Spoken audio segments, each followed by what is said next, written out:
إنا نحن نزلنا عليك القرآن تنزيلا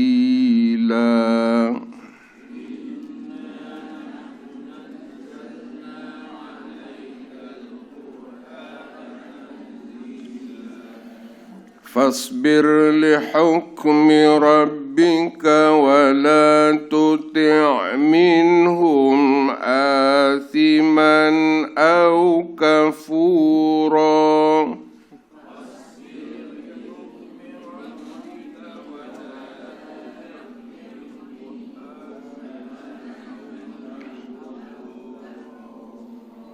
واذكر اسم ربك بكرة وأصيلا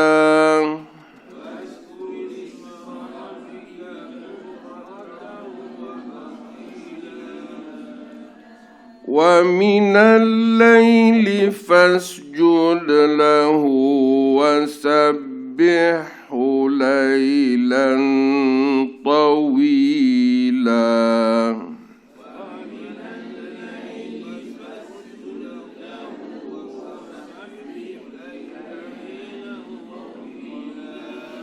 إن هؤلاء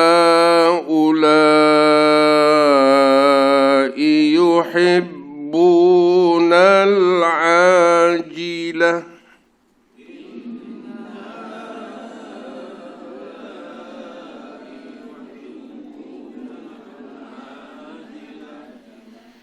ويذرون وراءهم يوما ثقيلا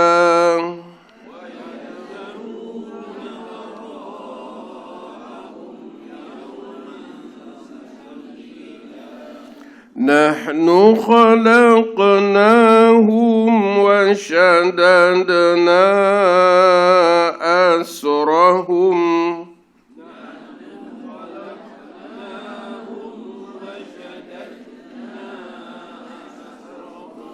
وإذا شئنا بدلنا أمثالهم تبديلا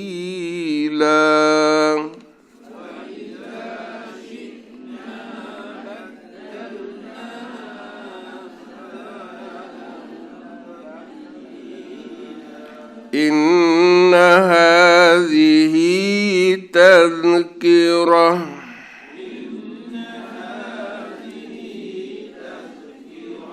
فمن شاء اتخذ إلى ربه سبيلا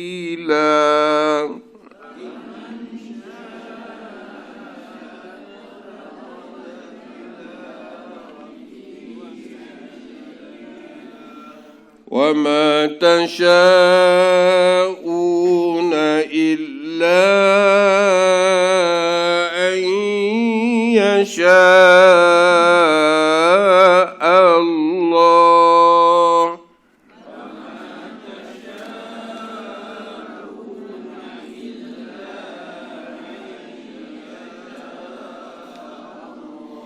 إن الله كان عليما حكيما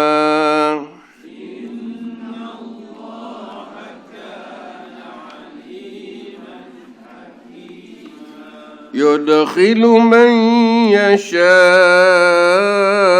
في رحمته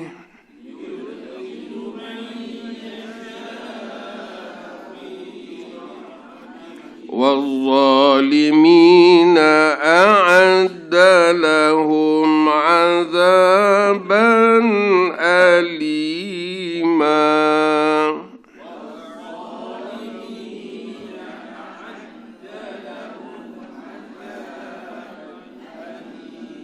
Sadaqallahul azim. Sesungguhnya kami telah menurunkan Al-Quran kepadamu, wahai Muhammad, tanzila, dengan beransur-ansur.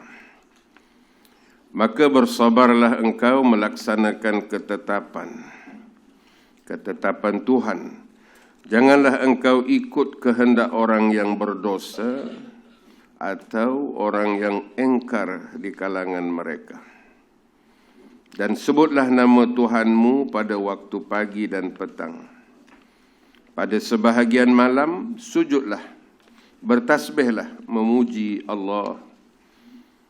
Pada bahagian lailan tawilah, malam yang panjang. Sebenarnya orang-orang kafir amat betah atau sangat suka dengan kehidupan dunia yang segera, serta mereka tidak memperdulikan kesudahan pada hari yang berat, yaitu hari akhirat. Kamilah yang mencipta mereka, wa syadadna asrahum, menguatkan sendi tubuh mereka. Seandainya kami mahu, kami boleh sahaja menggantikan mereka dengan orang-orang yang seumpama dengan mereka. Sesungguhnya segala keterangan yang disebutkan itu adalah peringatan. Inna hadhihi tadhkirah. Maka sesiapa yang mahu kebaikan dirinya, bolehlah dia mengambil jalan yang menuju ke arah Tuhannya. Betapapun juga kamu mampu, betapapun juga kamu tidak mampu menempuh jalan itu kecuali bila dikehendaki Allah. Sesungguhnya Allah Maha mengetahui, aliman hakimah, lagi bijaksana. Dia berkuasa memasukkan siapa sahaja yang dikehendaki di bawah rahmatnya untuk ditempatkan di dalam syurga. Manakala orang-orang yang zalim, waz-zalimina a'adda lahum, disediakan azab seksa yang amat pedih. Pimpinan Jawatan Kuasa Masjid, sidang jamaah, hadirin sekalian, surah ini adalah surah Al-Insan. Sering dibaca, malah tiap-tiap pagi Jumaat, rakaat kedua imam membaca ayat ini. Setelah As-Sajdah, rakaat pertama, rakaat kedua Al-Insan. Ayat ini juga dibaca oleh imam setelah jenazah dikebumikan. Sebelum membaca talqin, maka imam akan membaca ayat yang sama. Surah ini diberi nama Al-Insan, iaitu merujuk kepada spesies kita sebagai manusia. Istimewanya kita manusia, Allah jadikan kita terakhir setelah siap prasarana. Allah menjadikan segala makhluk dahulu seperti malaikat, jin, bumi dengan segala spesies yang ada, flora dan fauna, dah siap semua, baru Allah Ta'ala jadikan manusia. Ibarat seseorang yang nak masuk rumah, dah masuk elektrik, masuk air, siap semua, CF dah dapat, barulah penghuni itu masuk ke rumah yang sudah ready. Begitulah seolah-olahnya Allah jadikan manusia ini kemudian. Dalam surah ini Allah bertanya kepada kita, hal ata 'alal insan hinun minad dahri. Sudahkah sampai kepada kamu, wahai manusia, satu ketika dulu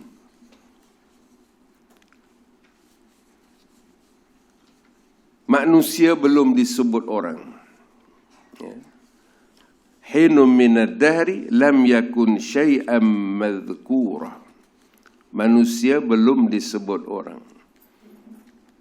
Tak disebut itu kerana manusia belum diciptakan, manusia belum ada, manusia belum berupa lagi.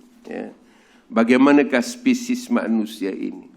Walaupun sudah berlaku dialog antara Allah dengan malaikat tentang bakal spesies yang akan diangkat menjadi khalifah. Maka ayat ini mengajak kita untuk membuat satu kesimpulan awal. Kita ini adalah makhluk yang asalnya lam yakun syai'a, belum wujud. Lam yakun syai'an madhkura, yang belum disebut-sebut. Sebab kita tak ada lagi. Ya. Benda yang tidak ada, barangkali mustahil kita nak bercakap mengenainya. Ya. Jadi, lalu Allah menegaskan, Inna khalaqnal insana min nutfatin amsyajin nabtali faja'alnahu sami'an basira. Ayat 2 daripada surah ini. Sesungguhnya kami, kata Tuhan, khalaqnal insan, menciptakan manusia, min nutfatin, daripada air mani, amsyajin, yang bercampur. Mix semen, maksudnya ialah air mani laki-laki dan wanita, Adam dan Hawa. Dari situ kami jadikan manusia. Untuk apa? Nabtalihi, untuk kami menguji dia. Yang disebut ibtila, untuk diuji manusia.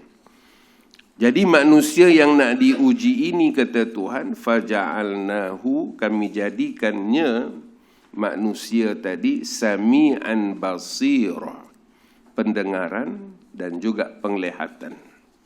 Tuhan jadikan pendengaran dan penglihatan. Maka inilah modal kita dalam menghadapi ujian hidup. Ya. Allah Ta'ala jadikan kita sami'an. Ya. Walaupun kadang-kadang bagi kita orang Jawa bunyi samingan. Samingan tu maksudnya sami'an. Ya.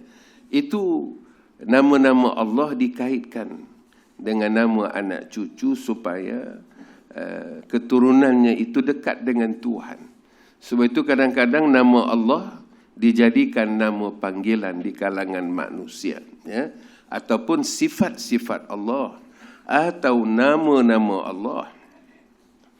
Jadi inna hadainahu, dah Allah Ta'ala jadikan pendengaran, jadikan penglihatan, lalu kami bimbing manusia. Inna hadainahu as-sabila, kami bimbing mereka, tunjukkan mereka dengan satu jalan, as-sabila.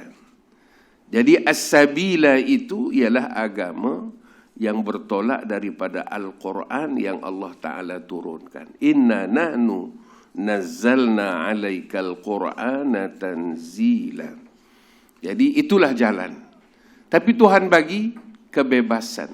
Imma syakiran, sama ada mereka mahu menjadi orang yang bersyukur. Syakiran, grateful. Wa imma kafura, atau sebaliknya. Mereka tidak mahu bersyukur lantaran mereka kufur kepada Tuhan. Jadi begitulah adilnya Tuhan. Setelah menciptakan manusia, disiapkan kepada kita segala potensi, segala fakulti, pendengaran, penglihatan. Kemudian diturunkan pula Al-Quran, ya, sebagai panduan hidup ini, secara beransur-ansur. Walaupun peringkat awalnya Al-Quran itu turun secara package, jumlatan wahidah. Semua sekali 30 juzuk Al-Quran itu. Tapi kepada Nabi Muhammad diturunkan beransur-ansur, mengikut keperluan, mengikut schedule yang Allah Ta'ala jadualkan. Seperti bila Nabi berusia 40 tahun, ayat yang pertama turun, Iqra bismi rabbik. Ya. Bila dah Nabi berusia 62 tahun lebih, maka turun ayat, Idza jaa nasrullah wal fathu, ataupun an-nasru, pembukaan kota Makkah. Begitulah Al-Quran diturunkan secara beransur-ansur. Kadang-kadang turunnya itu ada latar belakang, ada background yang disebut sababun nuzul, sebab turun ayat. Ya, sebab turun ayat. Jadi kalau kita perhatikan ayat-ayat Al-Quran ini, ada sebabnya. Ayat yang kedua, fasbir, hendaklah engkau bersabar. Bersabar di sini, kata Nabi, ada 4. As-sabru arba'atun, ada 4. Ya. Pertama, awaluha, sabar ke atas as-sadmatul ula. Sesuatu takdir yang tiba-tiba datang, tiba-tiba berlaku, tanpa notis. Without prior information. Tiba-tiba Tuhan takdirkan berlaku. Atau disebut yang mengejutkan, yang tidak kita duga, Tuhan takdirkan berlaku kepada kita. Itu kita kena prepare, kita kena siap. Yang kedua, sabar ke atas adail faraid, menunaikan segala fardu. Ya, menunaikan segala fardu. Tuhan fardukan kepada kita solat, maka kita sabar menunaikannya. Difardukan kepada kita supaya menyantuni ibu bapa yang sudah tua. Seperti kata Tuhan, wa qul lahuma uff, jangan kamu agiu ibu bapa. Ini perintah Tuhan. Atau disebut larangan Tuhan. Maharimillah, yang Tuhan larang. Karena dalam kaedah usul fiqh, kullu nahyin, tiap-tiap larangan membawa implikasi tahrim, itu benda haram secara umumnya. Kadang-kadang ada perintah, kullu amrin, tiap-tiap perintah membawa implikasi al-wujub, wajib, ataupun perintah Tuhan itu wajib dilaksanakan. Jadi semua ni kena sabar. Pertama, sesuatu takdir yang berlaku secara mengejutkan. Kita saja mengejutkan, tapi semuanya dalam perancangan Tuhan. Yang disebut syarra ma qadaita. Ya. Wa qina birahmatika syarra ma qadaita. Ya Allah, peliharalah kami dengan rahmat Engkau daripada syarra ma qadaita, keburukan qada. Jadi kita tak tahu apa yang akan berlaku kepada kita selepas ini. Jadi kalau takdirnya itu syarra, keburukan yang kita tidak mahu, tapi Tuhan takdirkan ke atas kita, maka hendaklah kita bersabar. Jadi salah satu bersabar tadi ialah dengan doa kunut waktu pagi, ya, subuh. Yang kedua, sabar menunaikan al-faraidi, segala fardu. Yang ketiga, sabar menghadapi perkara-perkara maharimillah yang dilarang oleh Tuhan, perkara-perkara yang dilarang oleh Tuhan. Sabar kita daripada tidak melanggar perintah itu. Dan yang keempat, kata Nabi, ialah sabar ke atas segala masaib. Masaib itu jamak kepada musibah. Musibah itu satu. Kadang-kadang Tuhan timpakan kepada kita bukan satu musibah, berganda, lebih daripada satu. Itu disebut masaib. Maka antara doa yang dianjurkan kepada kita supaya wa tuhawwinu bihi alaina masaibid dunya. Ya Allah, ringankanlah ke atas kami segala musibah dunia ini. Ya. Nak mengelak daripada musibah itu perancangan Tuhan. Tapi sekurang-kurangnya kita minta wa tuhawwinu bihi, diringankan musibah yang menimpa. Atau doa yang sering kita baca, ya Allah, ringankanlah sakratil maut. Allahumma hawwin alaina. Ya Allah, ringankanlah ke atas kami dalam menghadapi sakratil maut, ya, dalam menghadapi kematian itu. Jadi musibah pun begitu. Jadi Nabi, Allah kata fasbir li hukmi rabbik, sabarlah engkau melaksanakan ketetapan Allah. Kerana dalam melaksanakan hukum Allah Ta'ala ini, kadang-kadang kita mengalami ujian-ujian itu yang tak termampu oleh kita. Sebagai contoh, dalam masyarakat kita orang Melayu, bila dia dapat maklumat ada berlaku kematian, istilah di kampung lah, bila dia bagi tahu, dia kata si fulan ini sudah sampai hukum. Hukum itu, dia nak mengajar kita supaya kita sabar. Sebab hukum itu adalah ketetapan Tuhan. Fasbir li hukmi rabbika, bersabarlah atas ketetapan Tuhan engkau. Maka disebut sampai hukum. Sampai hukum itu pada orang Melayu ialah takdir Tuhan atas kematian, atas ajal seseorang. Begitu sekali kalimah yang diguna pakai oleh masyarakat kita, dia kata sudah sampai hukum. Begitu, ya. Jadi bila kita dengar itu, maka fasbir li hukmi rabbik. Bagi Nabi Muhammad, kesabaran ini ialah kerana penentangan daripada orang-orang kafir Quraisy kepada baginda. Jadi Tuhan kata kamu kena sabar wahai Muhammad. Jadi penentangan orang-orang kafir Quraisy ini ada dua bentuk. Satu dengan lunak, lembut, ada dengan kasar. Seperti mana kata Abu Jahal. Dia kata, in ra'aitu, kalau aku nampak Muhammadan indal Ka'bah, kalau aku nampak Muhammad di sisi Ka'bah, maksudnya Nabi sedang sujud sembahyang, dia kata la atiyannahu, aku akan mendekatinya, hatta ata'a ala unuqih, aku akan pijak leher dia. Unuqun itu tengkuk, aku akan pijak tengkuk. Maknanya itu satu ancaman kepada Nabi Muhammad. Jadi bila Nabi dengar ancaman ini disampaikan kepadanya, qala, faqala Rasulullah sallallahu alaihi wasallam,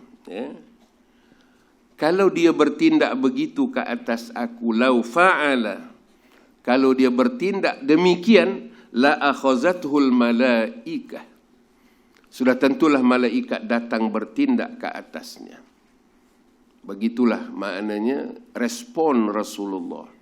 Ada juga yang berupa pendekatan ataupun tawaran. Ada seorang pemimpin Quraisy, Utbah Rabi'ah. Dia punya anak putri. Dikatakan di zaman itu itulah wanita yang tercantik.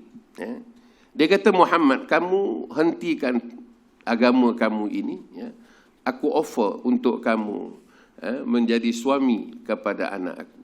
Itu cara yang lembut. Nabi ketika itu dalam usia 40-an. Tapi semuanya Nabi tidak laksanakan kerana kata Tuhan, fasbir. Walaupun dengan ugutan, walaupun dengan tawaran, Nabi tetap bersabar melaksanakan risalah li hukmi rabbik. Wala tuti' minhum, jangan kamu ikut. Di kalangan mereka, sebab di kalangan kafir Quraisy ini, bukan semuanya athiman. Athiman ini yang berdosa. Walaupun dia tidak Islam, tapi ada yang simpati. Ada yang tidak menentang Rasulullah. Au kafurah. Ataupun orang yang kufur engkar di kalangan mereka. Jadi apabila Allah sebut minhum, min di situ menunjukkan bukan semua musyrikin Mekah itu adalah pendosa ataupun kufur engkar. Ada yang mereka tidak memihak kepada Abu Jahal, tapi tidak pula memihak kepada Nabi Muhammad. Jadi begitulah di antara ujian-ujian yang dilalui oleh Rasulullah, maka turun ayat ini dalam satu-satu peristiwa. Kadang-kadang turun ayat kepada Nabi untuk membatalkan hukum atau tradisi jahiliyah. Begitulah kalau kita mengkaji asbab an-nuzul, sebab-sebab turun ayat. Jadi nak menguatkan jiwa, semangat, maka Tuhan kata wadhkurisma rabbika. Sebutlah nama Tuhanmu pada pagi dan petang. Jadi nama Tuhan ini Ar-Rahman Ar-Rahim. Ada lagi 99 nama yang tersenarai dalam Al-Quran yang disebut Asmaul Husna. Jadi kita sebut nama-nama Allah, lebih-lebih lagi dalam berdoa. Dalam berdoa. Contohnya apabila kita memerlukan kepada kekuatan. Kekuatan. Maka kita memohon kepada Allah dengan menyebut Al-Aziz, Engkau yang Maha Perkasa. Kalau kita memerlukan kepada kasih sayang, Ya Arhamar Rahimin, Irhamna. Wahai Tuhan yang Maha Penyayang, Maha Pengasih, Irhamna, kasihanilah kami. Bukratan wa asila, pagi dan petang. Artinya kita senantiasa basah lidah kita dengan berzikir kepada Tuhan. Dalam surah Jumaat, zikir terbahagi kepada dua. Satu khusus, satu umum. Wa idza nudiya lis-salah, bila selesai sembahyang Jumaat, fantashiru fil ardi, bertebaranlah kamu di muka bumi. Wabtaghu min fadlillah, carilah kurniaan Tuhan, carilah rezeki kurniaan Allah, ke mana saja kamu nak pergi.